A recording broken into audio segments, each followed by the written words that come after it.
supposed to do a video here on, it's kind of a combination of safety, vandalism, and truck inspection all rolled into one.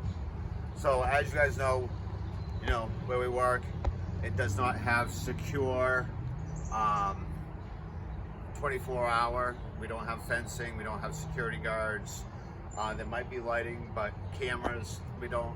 Some of us our trucks may be on cameras, some of us may not. Lowe's employee doesn't know who's at the truck. They don't know if it's an employee of Viper. They don't know if it's a contractor coming in to work on a truck, or if someone's just over there messing with a truck because maybe they don't like you, maybe they don't like the company you're working for. Who knows? Maybe they had a bad day. Maybe they just want to have some fun and play around with somebody else's stuff. Whatever the case may be. Things you need to look at when you're doing your pre-trip that might show that somebody's been tampering with your truck or whatnot. Hood release is open. You obviously, after you're done for the day, you'd probably make sure that was closed, or at least you should. If that's open, you may want to look under the hood. So you make sure that nothing's been tampered with. Look extra close. Don't just check your suspension parts and your brakes and your fluids. Check your hoses. Maybe somebody freaking took a utility knife, put a little slice in one, or pulled some wires out of something, or maybe left a scrunchie behind. I don't know. Of course, some of this stuff is staged for this video, I will say.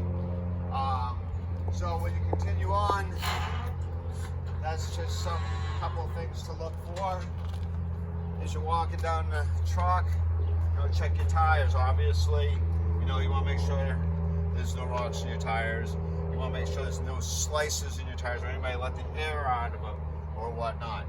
Your cab, make sure your cab is locked at the end of the day.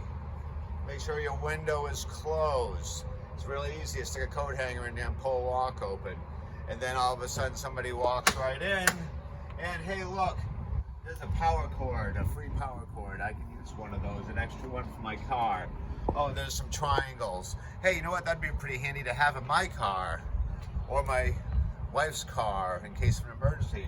Oh, look, there's a fire extinguisher. I have a use for that. I'm gonna have a fire this weekend. Maybe a fire extinguisher by the fire might not be a bad idea. Or maybe I need one in my kitchen or my workshop, or my Jeep comes up going out in the woods this weekend. You never know. I mean, it's there, it's easy.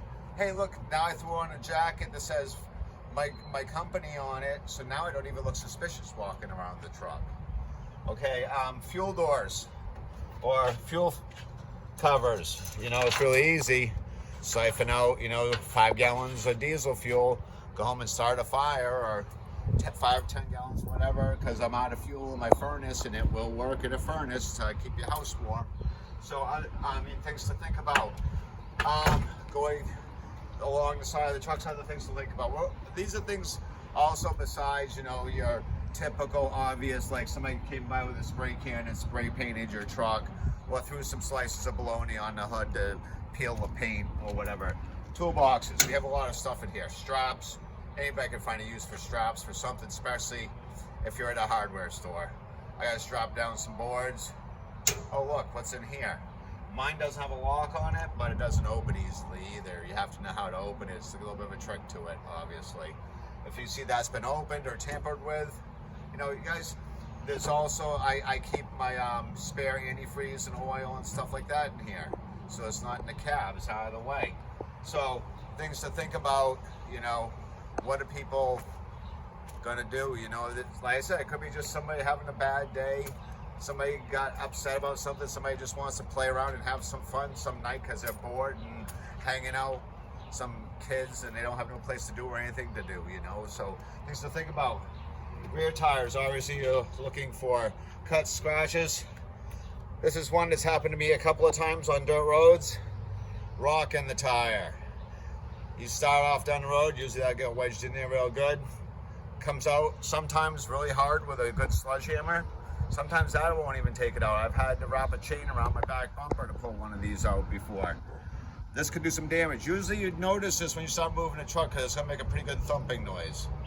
Not always, but if that comes out coming down the road at 65 miles an hour, Think about what that could do to a car.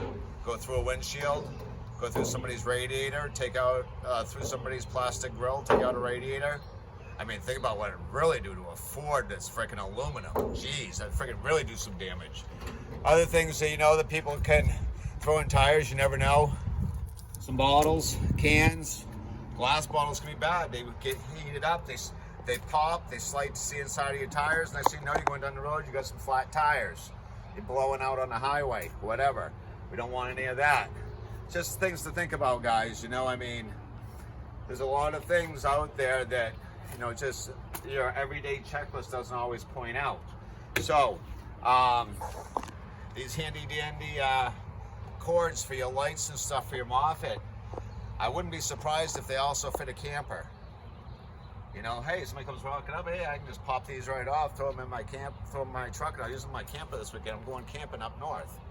You know, make sure you got these things, make sure, really can't secure them, but make sure they're there, because those are your lights on your back, you know, so you got to be careful. You know, you can't see the lights on the back of the truck when this thing's here. Also, make sure your key's removed from your Moffett's secure. You drop your hydraulics, so these pins don't move. They can't be pulled out and put in somebody's pocket, and next thing you know, you're going down the road with a floating Moffett on the back of your truck. You gotta worry about falling off and causing some real damage. Obviously, make sure all your locks on your doors are secured and locked, so nobody can get in and mess with your Moffett either. Keys for my Moffett, my truck are in my truck. Hopefully I remember to close the window and lock the doors, but which I should do just as soon as I'm done this video. But that's just a few things to give you a little bit of safety, vandalism, pre-truck inspection stuff that you might not always think about when you're doing your truck inspections. Things just to think about and look at. Have a good day, guys. Happy 4th of July.